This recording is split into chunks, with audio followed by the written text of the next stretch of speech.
నమస్కారం. ఈటీవీ న్యూస్కి స్వాగతం. ముందుగా ముఖ్యాంశాలు. ఐవీఆర్ఎస్ సర్వేతో నేతల పనితీరు గుర్తిస్తామన్న చంద్రబాబు. తప్పు చేస్తే రెండో అవకాశం ఉండదని స్పష్టీకరణ. కఠిన చర్యలు తీసుకుంటామని హెచ్చరిక. ప్రజల వినతులు, ఫిర్యాదుల పరిష్కారానికి మంత్రులతో కమిటీ. వైసీపీ ఆరోపణలు తిప్పికొట్టాలన్న చంద్రబాబు. పథకాలను ప్రజల్లోకి తీసుకువెళ్లాలని నిర్దేశం. ఏపీలో పాఠశాలల నిర్వహణకు 100 కోట్లు విడుదల. మంత్రి లోకేష్ చొరవతో మంజూరు. బోధనా సామాగ్రి పరిశుభ్రతకి వినియోగించుకునే అవకాశం. తెలంగాణలో దీపావళికే నూతన రెవెన్యూ చట్టం అమలు. తుది దశకు చేరిన ప్రభుత్వ కసరత్తు. గ్రామాల్లో భూముల రక్షణకు సిబ్బందిని పెట్టే యోచన.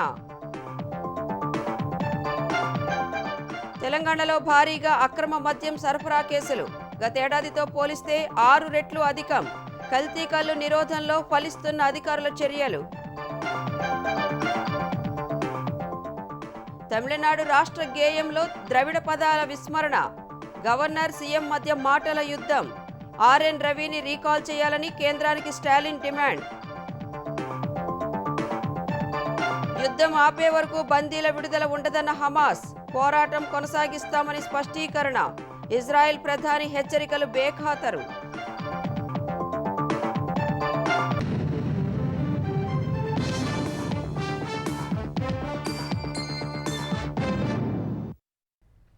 తెలుగుదేశం ప్రజా ప్రతినిధులు, పార్టీ నేతల పనితీరుపై ఐవీఆర్ఎస్ సర్వే నిర్వహిస్తానని చంద్రబాబు తేల్చి చెప్పారు. తప్పు చేసిన వారిని తొలుత కమిటీ హెచ్చరిస్తుందని, రెండోసారి తప్పు చేస్తే చర్యలు తప్పవని ప్రజా ప్రతినిధులను హెచ్చరించారు. మద్యం, ఇసుకలో వేలు పెట్టొద్దని మరోసారి చంద్రబాబు తేల్చి చెప్పారు. వైకాపా నేతల దుష్ప్రచారాన్ని తిప్పికొట్టి ప్రభుత్వ పథకాలను ప్రజల్లోకి తీసుకువెళ్లాలని దిశానిర్దేశం చేశారు. మంగళగిరిలోని తెలుగుదేశం కేంద్ర కార్యాలయం ఎన్టీఆర్ భవన్లో జరిగిన తెలుగుదేశం ప్రజా ప్రతినిధుల సమావేశంలో అధినేత చంద్రబాబు పలు అంశాలపై స్పష్టత ఇచ్చారు. సుమారు 7 గంటల పాటు సుదీర్ఘ సమావేశం జరగ్గా ఇసుక, మద్యంలో ఎవ్వరూ వేలు పెట్టొద్దని మరోసారి స్పష్టం చేశారు. తప్పు చేసిన వారిపై చర్యలు తీసుకుంటే ఎవరూ బాధపడొద్దని తేల్చి చెప్పారు. ట్రాక్టర్లు, ఎడ్ల బళ్లల్లో నదులు, వాగులు, వంకర నుంచి ఎవరైనా ఎంత ఇసుక కావాలంటే అంత తీసుకుని వెళ్లొచ్చని చంద్రబాబు ప్రకటించారు. సహకార సంఘాలకు ఎన్నికలు నిర్వహించే వరకు రాష్ట్ర స్థాయి నుంచి క్షేత్రస్థాయి వరకు 3 సభ్యులతో కమిటీల్ని నియమిస్తామన్నారు. సాగునీటి సంఘాల ఎన్నికల్ని త్వరలో నిర్వహిస్తామన్నారు. ఉమ్మడి కృష్ణా, గుంటూరు, ఉభయ గోదావరి జిల్లాల పట్టభద్రుల ఎమ్మెల్సీ ఎన్నికలకు అభ్యర్థుల్ని శనివారం ప్రకటిస్తామన్నారు. రాష్ట్రంలోని 175 నియోజకవర్గాల్లో ఏర్పాటు చేసే ప్రైవేటు పారిశ్రామిక పార్కులకు స్థానిక ఎమ్మెల్యే చైర్మన్ గా ఉంటారని, పరిశ్రమల్ని తీసుకొచ్చే బాధ్యత వారు తీసుకోవాలని సూచించారు. ప్రజా ప్రతినిధులు, పార్టీ నాయకుల పనితీరుపై ఐవీఆర్ఎస్ సర్వే నిర్వహణకు 5 సభ్యులతో కమిటీ వేశారన్నారు. కమిటీ నుంచి ఎవరికైనా పిలుపొస్తే వారి దగ్గర ఏదో తప్పు జరుగుతోందని గ్రహించారన్నారు. అలాంటి వారిని మొదట కమిటీ పిలిచి మాట్లాడుతుందని చెప్పారు. అప్పటికి అవసరమైతే తానే స్వయంగా మాట్లాడతానన్నారు. రెండోసారి తప్పు చేస్తే ఇక మాట్లాడడం ఉండదని, చర్యలు తప్పవని స్పష్టం చేశారు. ప్రజల నుంచి వచ్చే వినతులు, ఫిర్యాదుల పరిష్కారం, పర్యవేక్షణకు మంత్రులతో కమిటీ వేయనున్నట్లు చంద్రబాబు తెలిపారు. హైవేల నిర్మాణానికి కేంద్రం 1,00,000 కోట్లు, రైల్వేల్లో 75,000 కోట్లు ఖర్చు పెడుతుందన్న చంద్రబాబు వాటి విషయంలో ఎంపీలు, ఎమ్మెల్యేలు బాధ్యత తీసుకోవాలని కోరారు. నామినేటెడ్ పదవుల్ని తెలుగుదేశానికి 80%, మిత్రపక్షాలైన జనసేన, భాజపాలకు 20% చొప్పున కేటాయిస్తామన్నారు. త్వరలో అన్ని పోస్టుల్ని భర్తీ చేస్తామని వెల్లడించారు. జనసేనతో సమన్వయంలో సమస్యలు తలెత్తుతున్నాయని, ఆ పార్టీ నేతలు తమకు సహకరించడం లేదని గౌతు శిరీషతో పాటు మరో 2-3 ఎమ్మెల్యేలు ప్రస్తావించారు. ఎక్కడైనా సమస్య ఉంటే పార్టీ రాష్ట్ర అధ్యక్షుడు పల్లా శ్రీనివాస్, మంత్రి నిమ్మల రామానాయుడు, జనసేన నేతలతో ఏర్పాటు చేసిన కమిటీ పరిష్కరిస్తుందని సీఎం తెలిపారు. జనసేనతో సమన్వయంతో పనిచేయాలని, రాష్ట్ర ప్రయోజనాల దృష్ట్యా భవిష్యత్తులోనూ ఆ పార్టీతో కలిసి ప్రయాణించాల్సిన అవసరం ఉందన్నారు. తెలుగుదేశం సభ్యత్వ నమోదు ఈ నెల 26 నుంచి ప్రారంభిస్తామని చంద్రబాబు తెలిపారు. ప్రతి 4 ఓటర్లలో ఒకరిని సభ్యులుగా చేర్పించారనేది లక్ష్యంగా పెట్టుకోవాలన్నారు. ఈ ఏడాది నుంచి కొత్తగా జీవితకాల సభ్యత్వాన్ని ప్రవేశపెడుతున్నామని, ₹1,00,000 రుసుముగా నిర్ణయించామని తెలిపారు. పార్టీ కార్యకర్తలు ప్రమాదవశాత్తు మరణిస్తే ఇచ్చే బీమాను 2 నుంచి 5 లక్షలకు పెంచుతున్నట్లు చెప్పారు. చనిపోయిన కార్యకర్తల అంత్యక్రియలకు 10,000 తక్షణ సాయంగా ఇస్తామని చంద్రబాబు తెలిపారు. గత ప్రభుత్వ హయాంలో తెలుగుదేశం నేతల్ని తీవ్రంగా ఇబ్బంది పెట్టిన 5-6 వైకాపా ముఖ్యనేతలనైనా అరెస్ట్ చేయకపోతే కార్యకర్తల్లో అసంతృప్తి చల్లారదని కొందరు ఎమ్మెల్యేలు ప్రస్తావించారు. తప్పు చేసిన వారిని చట్టబద్ధంగా శిక్షించాలి కానీ ఇష్టం వచ్చినట్లు అరెస్టులు జరగాలంటే కుదరదని చంద్రబాబు తెలిపారు. అది తన విధానం కాదన్నారు. కొందరు ఎమ్మెల్యేలు పార్టీ శ్రేణుల్ని నిర్లక్ష్యం చేస్తున్నారని, వివరాలు దగ్గరున్నాయని వివరించారు. ఏ ప్రజాప్రతినిధి పార్టీ క్యాడర్ లేకుండా గెలవలేదని గుర్తు చేశారు. గెలిచిన వాళ్లు పార్టీ సిద్ధాంతాలు, నిర్ణయాలకు కట్టుబడి పనిచెయ్యారని స్పష్టం చేశారు. ప్రజాప్రతినిధుల సమావేశానికి కొందరు గైర్హాజరు కావడంపై చంద్రబాబు ఆగ్రహం వ్యక్తం చేశారు. 2 కేంద్ర మంత్రులు సహా దాదాపు 25 మంది సమావేశానికి హాజరవ్వకపోవడంపై అసంతృప్తి వ్యక్తం చేసినట్లు సమాచారం. ఇకపై అలా జరగడానికి వీల్లేదని, ఏ స్థాయి నాయకులైనా ఎన్ని పనులున్నా హాజరవ్వాల్సిందేనని తేల్చి చెప్పారు. వైకాపా నాయకులు ప్రభుత్వంపై చేస్తున్న విమర్శలు, దుష్ప్రచారంపై పార్టీ ప్రజాప్రతినిధులు ఎందుకు గట్టిగా స్పందించడం లేదని చంద్రబాబు ప్రశ్నించారు. ప్రభుత్వం తీసుకున్న చెత్త పన్ను రద్దు వంటి నిర్ణయాల్ని, అమలు చేస్తున్న పథకాల్ని విస్తృతంగా ప్రజల్లోకి తీసుకెళ్లడంతో పాటు గత ప్రభుత్వ నిర్వాకాలపైన మాట్లాడాలని చంద్రబాబు సూచించారు. అమరావతిని drone city of ఇండియాగా తీర్చిదిద్దేలా 2024 Amaravati drone summit నిర్వహించాలని అధికారులను ఆంధ్రప్రదేశ్ ప్రభుత్వ ప్రధాన కార్యదర్శి నీరబ్ కుమార్ ప్రసాద్ ఆదేశించారు. ఈ నెల 22, 23 తేదీలో మంగళగిరి సీకే కన్వెన్షన్ వేదికగా జరిగే డ్రోన్ సమ్మిట్ ఏర్పాట్లపై సీఎస్ సమీక్ష నిర్వహించారు.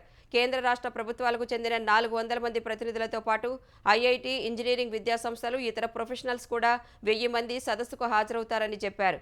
ఈ నెల 22 సాయంత్రం విజయవాడ బెరం పార్క్ వద్ద 5500 డ్రోన్లతో దేశంలోని అతిపెద్ద డ్రోన్ షో నిర్వహించనున్నట్లు తెలిపారు. ఈ సమ్మిట్ నిర్వహణలో ఎక్కడా ఇబ్బందులు లేకుండా చూడాల్సిందిగా అధికారులకు సీఎస్ సూచించారు. ఆంధ్రప్రదేశ్లో దోపిడీ చేసేందుకు జగన్ ఏం మిగిల్చాడని వ్యవసాయ శాఖ మంత్రి అచ్చెన్నాయుడు ప్రశ్నించారు. జగన్ అంతా దోచుకుని అప్పులు మాత్రమే మిగిల్చారని దుయ్యబట్టారు. ఏ శాఖలోనూ చిల్లిగవ్వ లేకుండా చేసేశారని అచ్చెన్నా విమర్శించారు. మూసేసిన వాలంటీర్ వ్యవస్థకు ఇప్పుడు జీతాలిమ్మని జగన్ ఎలా అడుగుతున్నారని మంత్రి మండిపడ్డారు. అబద్ధాలు కోరి జగన్మోహన్ రెడ్డి 2023 అక్టోబర్లోనే వాలంటరీ వ్యవస్థని ఆనాటి ప్రభుత్వం, ఆనాటి ముఖ్యమంత్రి జగన్మోహన్ రెడ్డి కొనసాగించలేదు, రెన్యువల్ చేయలేదు. ఈరోజు మేము జీతాలు ఇద్దామని ఆ వ్యవస్థే లేదు. అసలు వాలంటరీ అనే పదం ఈ రాష్ట్రంలో లేకుండా నువ్వు చేసి, సిగ్గు లేకుండా, ఎగ్గు లేకుండా చంద్రబాబు నాయుడు గారు 10,000 రూపాయలు శాలరీ ఇస్తామన్నాడు, ఇవ్వలేదని సిగ్గు మాటలు మాట్లాడుతున్నామంటే ప్రజలందరూ కూడా అర్థం చేసుకోవాలి. దీపావళి నాటికి కొత్త రెవెన్యూ చట్టాన్ని తీసుకొచ్చేందుకు తెలంగాణ సర్కార్ కసరత్తు ముమ్మరం చేసింది. ముసాయిదా రెవెన్యూ చట్టానికి అన్ని వర్గాల నుంచి వచ్చిన సూచనలు, సలహాలతో దస్త్రం ప్రభుత్వానికి చేరింది. దీనిని మంత్రి మండలిలో చర్చించి ఆమోదించిన తరువాత చట్ట రూపంలోకి వస్తుందని రెవెన్యూ అధికారులు చెబుతున్నారు. కొత్త రెవెన్యూ చట్టం 2024 రూపకల్పనకు తెలంగాణ ప్రభుత్వం వేగంగా అడుగులు వేస్తోంది. ఈ దీపావళికే అమల్లోకి తెచ్చేందుకు ఏర్పాట్లు చేస్తోంది. ఆగస్టులో ఆర్ఓఆర్ 2024 చట్టం ముసాయిదాను సిద్ధం చేసిన ప్రభుత్వం అన్ని వర్గాల నుంచి అభిప్రాయాన్ని స్వీకరించింది. రంగారెడ్డి జిల్లా యాచారం, నల్గొండ జిల్లా తిరుమలగిరి మండలాల్లో సెప్టెంబర్లో ప్రయోగాత్మకంగా భూ సర్వే చేపట్టింది. ఇలా సేకరించిన అభిప్రాయాలు, సూచనలు, చట్టానికి సంబంధించిన దస్త్రం ప్రభుత్వానికి చేరింది. గ్రామ స్థాయిలో ప్రత్యేక రెవెన్యూ వ్యవస్థ ఉండాలని, సమస్యలపై అప్పీలేట్ అథారిటీ, జిల్లా, రాష్ట్ర స్థాయిలో భూ కమిషన్ ఏర్పాటు చేయాలని ఎక్కువ మంది సూచించారు. ప్రస్తుతం అమల్లో ఉన్న తెలంగాణ పట్టాదారు పాసు పుస్తకాలు, యాజమాన్య హక్కుల చట్టం 2020 స్థానంలో కొత్త చట్టానికి రూపకల్పన జరిగింది. ముసాయిదాపై వచ్చిన అభిప్రాయాల్ని క్రోడీకరించిన అధికారులు రెవెన్యూ శాఖ మంత్రి పొంగులేటి శ్రీనివాసరెడ్డికి నివేదిక అందించారు. చట్టం రూపకల్పనకు సంబంధించిన కార్యాచరణపై మంత్రి సీఎంతో చర్చించినట్లు తెలిసింది.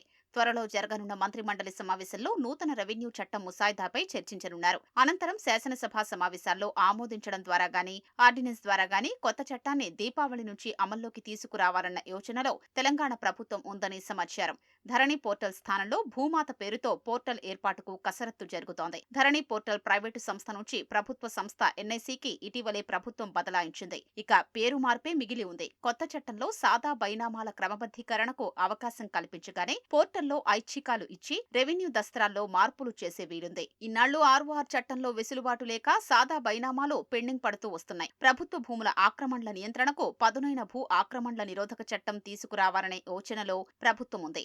దీనిపై రెవెన్యూ చట్టాల నిపుణుల నుంచి మంత్రి పొంగులేటి సూచనలు స్వీకరించినట్లు సమాచారం. దీనిపై కూడా సీఎంతో మంత్రి చర్చించినట్లు తెలిసింది. గ్రామ స్థాయిలో భూముల రక్షణకు గ్రామానికో రక్షణ సిబ్బంది, రెవెన్యూ సేవలకు ఒక సహాయకుడిని ఏర్పాటు చేయాలని నిర్ణయించారు. ఇప్పటికే నియమితులైన వీఆర్ఏలను గాని, అర్హులైన వారిని పరీక్ష ద్వారా ఎంపిక చేసి గాని గ్రామ రక్షణ సిబ్బందిని నియమించే ఆలోచనలో ప్రభుత్వం ఉంది. కొత్త ఆర్ఓఆర్ చట్టం అమల్లోకి రాకముందే తెలంగాణ ప్రభుత్వం దీనిపై నిర్ణయం తీసుకోనుందని రెవెన్యూ వర్గాలు పేర్కొంటున్నాయి. ముఖ్యమంత్రి రేవంత్ రెడ్డి ఆదేశాలతో ఆదాయం పెంపుపై తెలంగాణ వాణిజ్య పన్నుల శాఖ ప్రత్యేక దృష్టి సారించింది. ముఖ్యమంత్రి రేవంత్ రెడ్డి ఇటీవల ఆదాయార్జన శాఖలతో ప్రత్యేక సమీక్ష నిర్వహించారు. గడిచిన 6 నెలల్లో తగ్గిన ఆదాయం పెంచడం సహా రాబో 6 నెలల్లో కూడా పెంపునకు కృషి చేయాలని ఆదేశించారు. అవసరమైతే ఇతర రాష్ట్రాలకు వెళ్లి అక్కడ అమలవుతున్న విధానాలను పరిశీలించాలని సూచించారు. దీంతో తెలంగాణ వాణిజ్య పన్నుల శాఖ కమిషనర్ రిజ్వీ 5 ప్రత్యేక అధికారుల బృందాలను ఏర్పాటు చేశారు. ఆంధ్రప్రదేశ్, కర్ణాటక, ఒడిశా, తమిళనాడు సహా కేంద్ర జీఎస్టీ విధానాలను కూడా పరిశీలించాలని ఆయా బృందాలను ఆదేశించారు. జీఎస్టీ చెల్లింపుల్లో అక్రమాలు, ఆడిట్లు, అసెస్మెంట్లు, తనిఖీలు, అప్పీళ్లు, రీఫండ్లపై ఆయా బృందాలు అధ్యయనం చేపట్టాయి. ఈ బృందాలు సోమవారం నివేదికలు ఇవ్వనుండగా వాటి సిఫార్సులను తక్షణమే అమలు చేసేందుకు తెలంగాణ వాణిజ్య పన్నుల శాఖ సిద్ధమవుతోంది. తెలంగాణ స్థానిక సంస్థల్లో బీసీ రిజర్వేషన్లు ఎంత శాతం ఉండాలనే అంశంపై ఈ నెల 28 నుంచి ఉమ్మడి జిల్లాల వారీగా బీసీ కమిషన్ బహిరంగ విచారణ జరపనుంది. ఈ మేరకు ప్రజల నుంచి అభిప్రాయాలు సేకరించనుంది. ఈ నెల 28న ఆదిలాబాద్, 29న నిజామాబాద్, 30న సంగారెడ్డిలో కమిషన్ బహిరంగ విచారణ జరపనుంది. నవంబర్ 1న కరీంనగర్, 2న వరంగల్, 4న నల్గొండ, 5న ఖమ్మం, 7న రంగారెడ్డి, నవంబర్ 8న మహబూబ్నగర్, 11న హైదరాబాద్లో ప్రజల నుంచి అభిప్రాయాలు తీసుకోనుంది. తెలంగాణలో పార్టీ బలోపేతంపై ఎంపీ, ఎమ్మెల్యేల సమావేశంలో చర్చించినట్లు బీజేపీ శాసనసభాపక్ష నేత ఏలేటి మహేశ్వర్రెడ్డి తెలిపారు. కేంద్ర మంత్రి కిషన్ రెడ్డి అధ్యక్షతన శుక్రవారం హైదరాబాద్లోని బీజేపీ ప్రధాన కార్యాలయంలో ఎంపీలు, ఎమ్మెల్యేల సమావేశం నిర్వహించారు. బీజేపీ జాతీయ ప్రధాన కార్యదర్శి, తెలంగాణ సంస్థాగత వ్యవహారాల ఇన్ఛార్జ్ సునీల్ బన్సల్ ముఖ్య అతిథిగా హాజరయ్యారు. పార్టీ బలోపేతం, సభ్యత్వం, హైడ్రా, మూసీ ప్రక్షాళన అంశాలపై 2.5 గంటల పాటు చర్చించారు.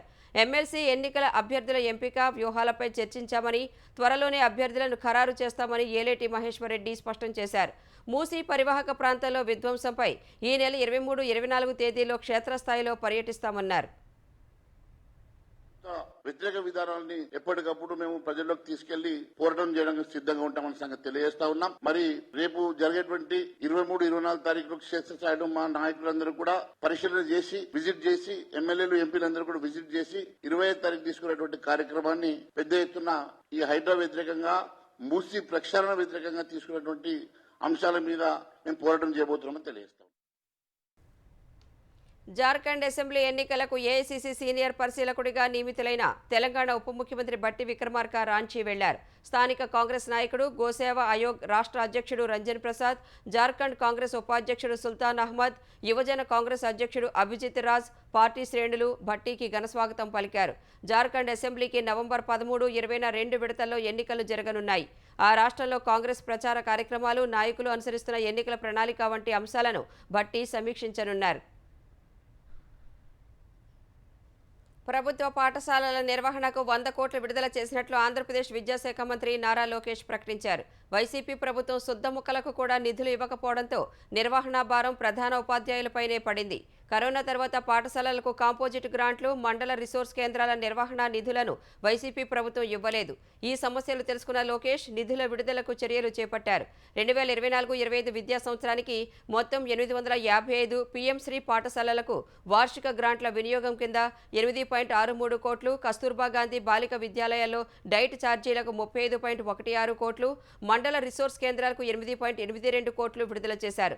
మిగిలిన 40,728 ప్రాథమిక, మాధ్యమిక, సీనియర్ సెకండరీ పాఠశాలలకు 51.96 కోట్లు కాంపోజిట్ నిధులు మంజూరు చేశారు. ఈ నిధులను ఆయా పాఠశాలల నిర్వహణ, పరిశుభ్రత, విద్యుత్ ఛార్జీలు, శుద్ధముక్కలు, డస్టర్లు, బోధనా సామాగ్రి, రిజిస్టర్ల కోసం వినియోగించుకోవచ్చు. ప్రత్యేకమైన కేసులను లోతుగా విచారిస్తుందనే ఉద్దేశంతోనే ముంబై నటి టీడీపీ కేంద్ర కార్యాలయంపై దాడి కేసులను సిఐడికి అప్పగించినట్లు ఆంధ్రప్రదేశ్ డీజీపీ ద్వారకా తిరుమలరావు తెలిపారు. ప్రస్తుతం ఉన్న కొన్ని ప్రధాన కేసుల్లో ఉన్నత స్థాయి వ్యక్తులు నిందితులుగా ఉన్నారని చెప్పారు. కింది స్థాయి పోలీసు సిబ్బందికి ఆ కేసులో విచారణ చేయటం కష్టమవుతుందనే ఉద్దేశంతోనే ఐపీఎస్ అధికారిని నియమించామని తెలిపారు. ఈ నెల 21న విజయవాడ ఇందిరాగాంధీ మున్సిపల్ స్టేడియంలో పోలీస్ అమరవీరుల సంస్మరణ దినోత్సవ కార్యక్రమాన్ని నిర్వహిస్తున్నట్లు డీజీపీ వెల్లడించారు. కొన్ని కేసుల్లో ఉన్నటువంటి ముద్దాయిలు చాలా పెద్ద స్థాయిలో ఉన్నారు కాబట్టి ఇన్స్పెక్టర్ డిఎస్పీలు ఇన్వెస్టిగేట్ చేయడానికి కొంచెం ఏమైనా సంకోచిస్తారేమో అనే ఉద్దేశంతో ఐఓని డైరెక్ట్గా ఐపీఎస్ ఆఫీసర్ ఇవ్వడం జరిగింది. ఐఓ పర్యవేక్షణ కాదు, ఐఓనే ఐపీఎస్ ఆఫీసర్ ఇవ్వడం జరిగింది. సిఐడి అనేది it's a premier investigating agency of the state of Andhra Pradesh. ఎప్పుడు కూడా డిఫికల్ట్ కేసులు వాళ్ళకి ఎప్పుడు జరుగుతుంది.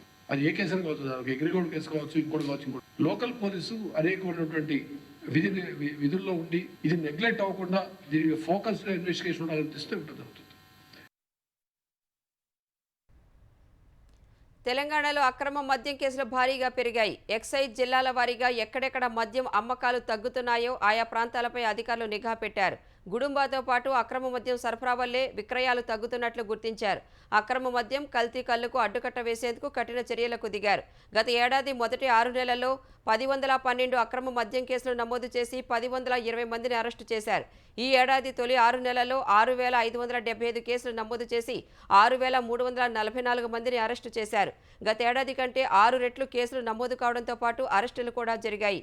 గతేడాది మొదటి 6 నెలల్లో 5450 లీటర్లు లిక్కర్ స్వాధీనం చేసుకోగా ఈ ఏడాది అదే సమయంలో 34135 లీటర్ల లిక్కర్ను స్వాధీనం చేసుకున్నారు. గతేడాది తొలి 6 నెలల్లో 2462 లీటర్లు బీరు స్వాధీనం చేసుకోగా ఈ ఏడాది అదే 6 నెలల్లో ఏకంగా 33958 లీటర్ల అక్రమ బీరు స్వాధీనం చేసుకున్నారు. 344 వాహనాలను స్వాధీనం చేసుకుని బహిరంగ ప్రదేశాల్లో మద్యం సేవిస్తున్న వారిపై 512 కేసులు నమోదు చేశారు. కల్తీ కల్లులో కలిపే రసాయనాలు నిలువరించే కార్యక్రమాలు చేపట్టడంతో కల్తీ కల్లు కేసులు క్రమంగా తగ్గుముఖం పడుతున్నాయి. ప్రత్యేక బృందాలు ఏర్పాటు చేసి అక్రమ మద్యంపై ఉక్కుపాదం మోపుతామని ఆబ్కారీ శాఖ అధికారులు చెబుతున్నారు. ఎన్ఫోర్స్మెంట్ డైరెక్టరేట్ ఈడీ తొలిసారి ఒక రౌడీ షీటర్ ఆస్తులను అటాచ్ చేసింది. హైదరాబాద్కు చెందిన రౌడీ షీటర్ మహమ్మద్ కైసర్కు చెందిన ₹1 కోటి విలువైన ఆస్తులను అటాచ్ చేసినట్లు ఈడీ అధికారులు ప్రకటించారు. మహమ్మద్ కైసర్ జేబు దొంగగా జీవితాన్ని ప్రారంభించి తరువాత రౌడీ షీటర్గా మారాడని గుర్తించారు. హత్యలు, హత్యాయత్నం, దోపిడీ, జోదం, బెట్టింగ్, ల్యాండ్ సెటిల్మెంట్ చేసినట్లు గుర్తించామని ఈడీ అధికారులు పేర్కొన్నారు. మహమ్మద్ కైసర్తో పాటు భార్య సహీదా బేగం ఆస్తులను అటాచ్ చేసినట్లు తెలిపారు. పలు సెటిల్మెంట్లు, నేరాల్లో వచ్చిన డబ్బులను హవాలా ద్వారా స్వీకరించినట్లు ఈడీ దర్యాప్తులో వెల్లడైంది. కైసర్ 2011లో 1 సంవత్సరం పాటు నగర బహిష్కరణకు గురయ్యాడని అధికారులు తెలిపారు. ప్రివెంటివ్ డిటెన్షన్ చట్టం కింద కూడా అతన్ని నిర్బంధించినట్లు వివరించారు. కైసర్ 2007 నుంచి 2020 వరకు భారీగా ఆర్జించినట్లు అధికారులు తెలిపారు. హైదరాబాద్ మియాపూర్ పోలీస్ స్టేషన్ పరిధిలో చిరుత కలకలం సృష్టించింది. మెట్రో స్టేషన్ వెనకాల నిర్మానుష్య ప్రాంతాల్లో చిరుత సంచరిస్తుందని స్థానికులు పోలీసులకు సమాచారం ఇచ్చారు. మెట్రో స్టేషన్ వెనకాల నిర్మాణ పనులు చేస్తున్న సిబ్బంది చిరుత వీడియో తీశారు. పోలీసులు మెట్రో స్టేషన్ చుట్టుపక్కల ప్రజలను అప్రమత్తం చేశారు. చిరుత కోసం అటవీశాఖ అధికారులు గాలిస్తున్నారు.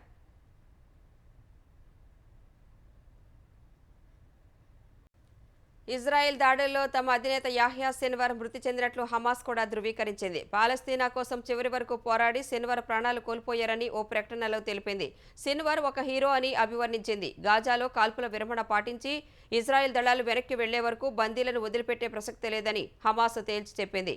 హమాస్ అధినేత సిన్వర్ మృతి చెందిన తర్వాత మాట్లాడిన ఇజ్రాయెల్ ప్రధాని బెంజమిన్ నెతన్యాహు హమాస్ ఆయుధాలను వదిలి తమ బందీలను తిరిగి పంపిస్తే ఈ యుద్ధం రేపే ముగుస్తుందన్నారు. తమ పౌరులను విడిచిపెడితే హమాస్ మిలిటెంట్లకు స్వేచ్ఛగా జీవించే అవకాశం కల్పిస్తామని, లేకుంటే వేటాడి హతమారుస్తామని హెచ్చరించారు.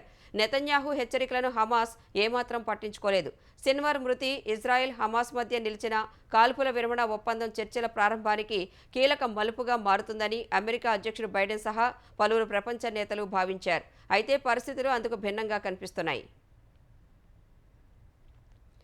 బ్రిక్స్ విషయంలో ప్రధాని నరేంద్ర మోదీ చేసిన వ్యాఖ్యలను రష్యా అధ్యక్షుడు పుతిన్ సమర్థించారు. బ్రెజిల్, రష్యా, భారత్, చైనా, దక్షిణాఫ్రికా కూటమి బ్రిక్స్ పశ్చిమ దేశాలకు వ్యతిరేకం కాదని, పశ్చిమేతర దేశాల కూటమి మాత్రమేనని పుతిన్ అన్నారు. రష్యాతో యుద్ధంలో ఉక్రెయిన్కు మద్దతిస్తున్న అమెరికా, పశ్చిమ దేశాలపై ఆయన మండిపడ్డారు. వచ్చే వారం రష్యాలో జరగనున్న బ్రిక్స్ సదస్సు నేపథ్యంలో పలువురు విదేశీ పాత్రికేయులతో పుతిన్ మాట్లాడారు. పశ్చిమ దేశాల సైనిక కూటమి నాటో ఉక్రెయిన్ కోసం యుద్ధం చేస్తోందని ఆరోపించారు. తమతో యుద్ధం చేసి నాటో అలసిపోతోందని, ప్రపంచంలోని హైటెక్ ఆర్మీలలో రష్యా సైన్యం ఒకటిగా మారిందని పుతిన్ చెప్పారు. రష్యా, ఉక్రెయిన్ల మధ్య శాంతి చర్చలు జరపడంలో భారత్ పాత్ర ఉందా అన్న ప్రశ్నకు పుతిన్ తన అభిప్రాయాన్ని వెల్లడించారు. ప్రధాని మోదీ తనకు మంచి మిత్రుడని, చర్చల గురించి ఆయన వ్యక్తం చేసిన ఆందోళనను పుతిన్ ప్రస్తావించారు. రష్యా అందుకు కృతజ్ఞతలు తెలుపుతున్నట్లు చెప్పారు. ఉక్రెయిన్తో యుద్ధాన్ని ముగించడానికి కాల వ్యవధిని నిర్ణయించడం కష్టమని పుతిన్ అన్నారు. గాజాలో పరిస్థితిపై ఆందోళన వ్యక్తం చేసిన పుతిన్ పాలస్తీనా అధ్యక్షుడు మహమూద్ అబ్బాస్ను బ్రిక్స్ సదస్సుకు ఆహ్వానించినట్టు తెలిపారు. తమిళనాడు ప్రభుత్వానికి గవర్నర్కు మధ్య వివాదం మరింత ముదిరింది. గవర్నర్ ఆర్ఎన్ రవి అధ్యక్షతన చెన్నై దూరదర్శన్ కేంద్రంలో హిందీ మాస వేడుకలు నిర్వహించారు. ఈ సందర్భంగా తమిళనాడు రాష్ట్ర గేయాన్ని ఆలపించిన గాయకులు ద్రవిడ అనే పదం ఉన్న వాక్యాన్ని పాడలేదు. ఈ ఘటన ముఖ్యమంత్రి స్టాలిన్, గవర్నర్ ఆర్ఎన్ రవి మధ్య మాటల యుద్ధానికి దారితీసింది. దేశ ఐక్యతను, తమిళనాడును, తమిళ ప్రజలను గవర్నర్ అవమానించారని సీఎం స్టాలిన్ ఆరోపించారు. గవర్నర్ను వెనక్కి పిలవాలని కేంద్రాన్ని డిమాండ్ చేశారు. చట్టాన్ని పాటించకుండా ఇష్టానుసారం నడుచుకునే వ్యక్తి ఆ పదవిలో ఉండేందుకు తగరని అన్నారు. ఆర్ఎన్ రవి గవర్నరా లేక ఆర్యుడా అని స్టాలిన్ ప్రశ్నించారు. తమిళనాడు రాష్ట్ర గేయంలో ద్రవిడ పదాలు విస్మరించడాన్ని ఏఐడీఎంకే చీఫ్ పళనిస్వామి, కాంగ్రెస్ సహా ఇతర పార్టీలు ఖండించాయి. సీఎం స్టాలిన్ విమర్శలను గవర్నర్ రవి తోసిపుచ్చారు. సీఎం తనపై జాత్యహంకార వ్యాఖ్యలు చేశారన్న గవర్నర్ తమిళనాడు రాష్ట్ర గేయాన్ని అవమానపరిచినట్టు తప్పుడు ఆరోపణలు చేస్తున్నారని అన్నారు. రాజ్యాంగ పదవిలో ఉన్న ముఖ్యమంత్రి ఆ తరహా వ్యాఖ్యలు చేయడం సరికాదన్నారు. ఈ వివాదం నేపథ్యంలో చెన్నై దూరదర్శన్ కేంద్రం క్షమాపణ చెప్పింది. అనుకోకుండా తప్పు జరిగిందని తెలిపింది. తమిళనాడు రాష్ట్ర గేయాన్ని అగౌరవపరిచే ఉద్దేశం గాయకులకు లేదని పేర్కొంది.